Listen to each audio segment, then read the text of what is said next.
What's up, Ragin Nation? How's it going? This is Alex Yu, and you're watching the Ragin Ronin review. I got a review for you. Last Sunday, I watched Fantastic Four, and Fantastic Four is the 2015 reboot for the comic book film of the same name, which came out 10 years ago based off of Marvel's very first superhero team created by Stan Lee and Jack Kirby. The very first film from Fox Studios came out in 2005, followed by a sequel, Rise of the Silver Surfer, which came out in 2007, both of which are directed by Tim Story, both of which are not very good. This time around, the 2015 reboot is directed by Josh Trank, and Josh Trank is of course known for his work on Chronicle, which was both a financial and critical success. I really enjoyed Chronicle. I thought it was a very fresh take on the superhero genre, and essentially it's a superhero film without being based off of any superhero or comic book property. So because of that, I was really highly anticipating this film. I was very interested in knowing what Josh Trank is going to bring to the table of Marvel's very first superhero family. But I'm well aware of all the negativity surrounding this film. This film has 9% Rotten Tomatoes. There was a lot of problems during production, and there's also a lot of very, very negative publicity for this film. So because of that, I went in with very, very little expectations. I had 0 to -0 expectations. As a matter of fact, I actually watched the 2005 Fantastic Four directed by Tim Story to prepare myself for the possible monstrosity that is this reboot. And let me just get down to the real deal. I'm not going to sugarcoat it for you guys. They screwed it up. They totally screwed it up. Now, let's forget the fact that it's not true to the comics, or the Thing has no pants, or Sue Storm and Johnny Storm are of two different races, and Doctor Doom looks nothing like what he's supposed to look like in the comics. I'm just gonna get right down to the pros and cons of this film, okay? There's some things that I liked about the film that I thought worked, and there's a number of things that I felt don't work. So let's just get right down to it, okay? Science. Science is something that was truly explored in this film, and I thought that was a very good thing. Josh Trank at San Diego Comic-Con mentioned that they're going to bring the science back into science fiction, and they did just that. They kind of explained science even more so than they did with, let's say, for example, Ant-Man or Iron Man. I thought that they did a very good job in explaining the science of interdimensional travel, even though it's of course fictional, but I felt that they did a very good job in explaining it and making it somewhat believable. All right. I also like the first third of this origin story. This is, after all, an origin story, and the first third of it I thought was great, mainly because we were getting to know the characters. We were actually getting to know more of the relationship between Reed Richards and Ben Grimm. Kate Mara's character, Sue Storm, and Johnny Storm, played by Michael B. Jordan, I thought were more of the weaker link. I felt that their characters weren't fleshed out very well. The chemistry wasn't that great, but I at least really enjoyed the chemistry between Reed Richards and Ben Grimm. I enjoyed the relationship that they had, and I liked what was written for their characters, okay?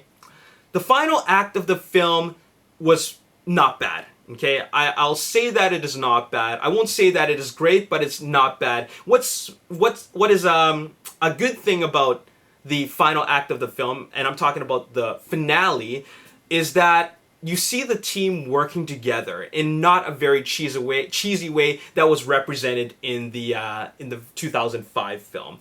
I felt that the way they worked together felt very organic. It was very natural for them to do their special abilities. Of course, the Thing is known for his brute force and his ability to use his strength. Sue Storm, she was able to use her invisibility and the force field. Johnny Storm, as the Human Torch, he was flying around, and of course, Mr. Fantastic, he was able to do all these things with his body that I felt were very, very natural. It didn't feel over the top like it did in the 2005 and 2007 film. So I felt that them working as a team worked very, very well. I just wanted to see more of that.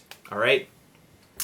The serious tone. I felt the serious tone worked for the most part. And what I mean by that is that it worked during the first act of the film, and then by the time it got to the second and third act, I felt it was getting a little bit too serious. So I liked what they did with it. I mean, Josh Trank, he wanted to Nolanize, as in Christopher Nolan, he wanted to Nolanize this story And I liked where it was going, but I think that it kind of fell apart a little bit further into the film. But it did work. Like, it engaged me. It got my attention. And I was feeling like, okay, this is interesting. It feels less cheesy than the original film back in 2005.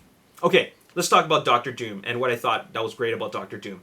Doctor Doom was actually pretty scary with his powers. He was able to do a lot of things which made you feel like you do not want to get in the vicinity of this character. Essentially, they made him kind of like a horror slasher villain. You don't want to be around him, because if you're around him in his visual, in his visual peripherals, like, he's going to take you out in a very, very evil and ugly way. So I like that he was actually pretty scary.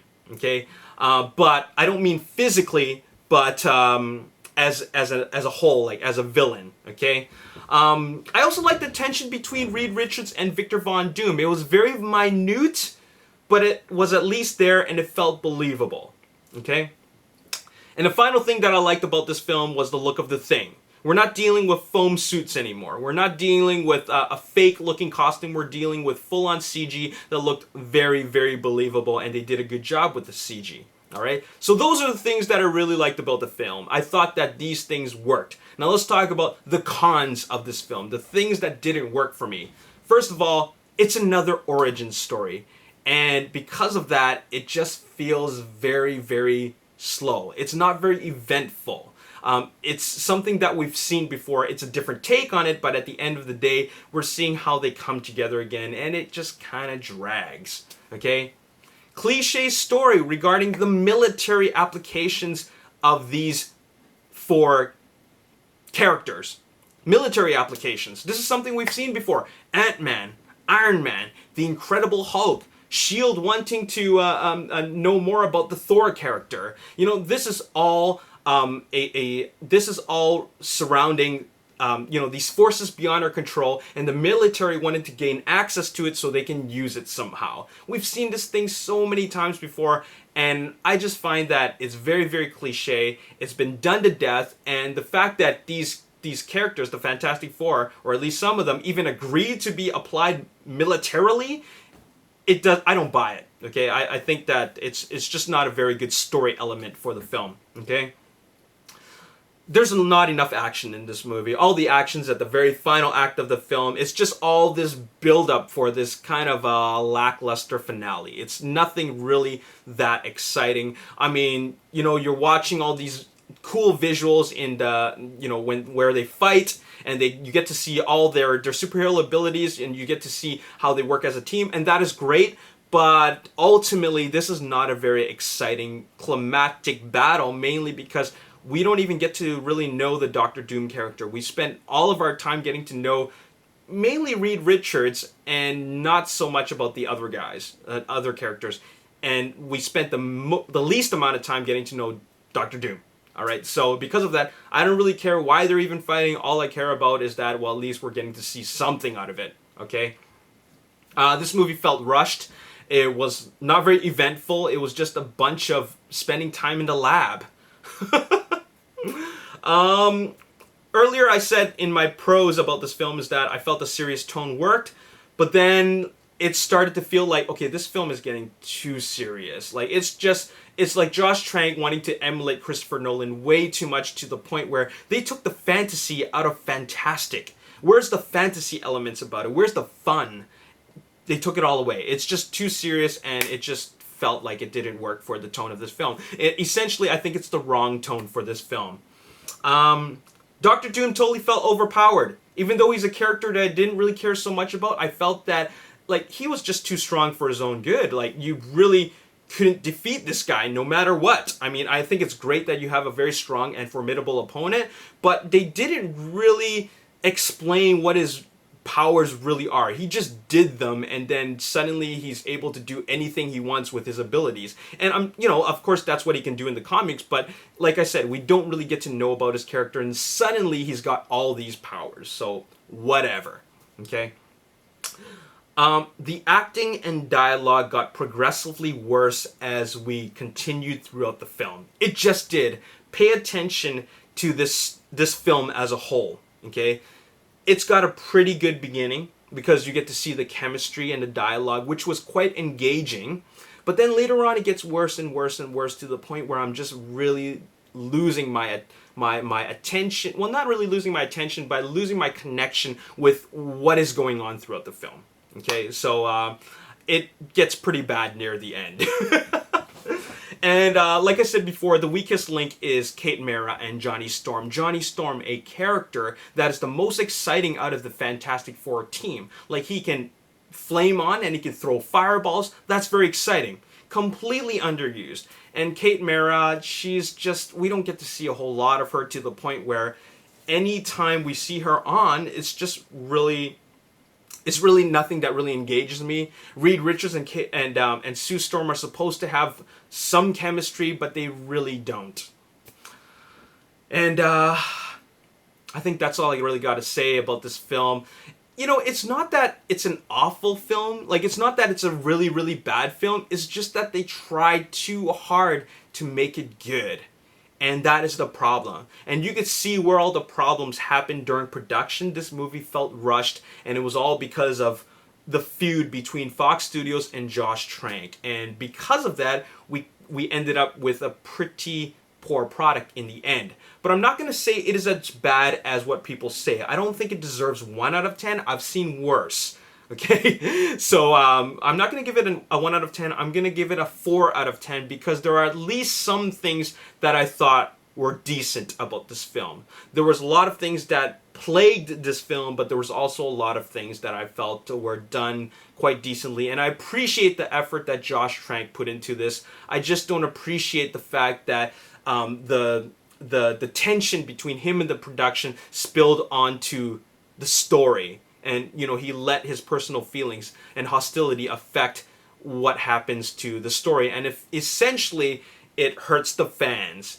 So there you have it. That's all I got to say in this video. I give it a 4 out of 10, which is pretty bad for a Marvel film, considering we've been getting so many good Marvel films recently. But this is the first bomb in a very, very long time. Now, I talked a lot about what was wrong with this film. Well, we're going to talk about what's going to happen with the future of the Fantastic Four franchise in the next video. Stay tuned for that. We're going to talk all about it, what's going to happen with Fantastic Four 2, and essentially the fate of the Fantastic Four franchise. So stay tuned for that video. And that's my review of Fantastic Four.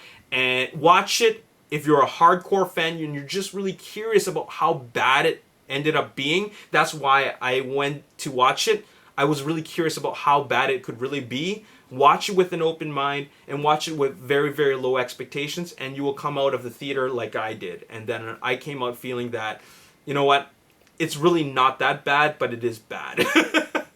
So there you have it, 4 out of 10. And as always, if you enjoyed this video, hit the like button, subscribe to the YouTube channel, like me on Facebook, The Ragin Nation. Also follow me on Twitter at Ragin Nation. My name's Alex Yu. Thanks for watching. I'll see you next time. Peace. Is going to free up after he's done with Suicide Squad, and then if he starts working on Bad Boys 3 right away, then it's gonna happen. The hardest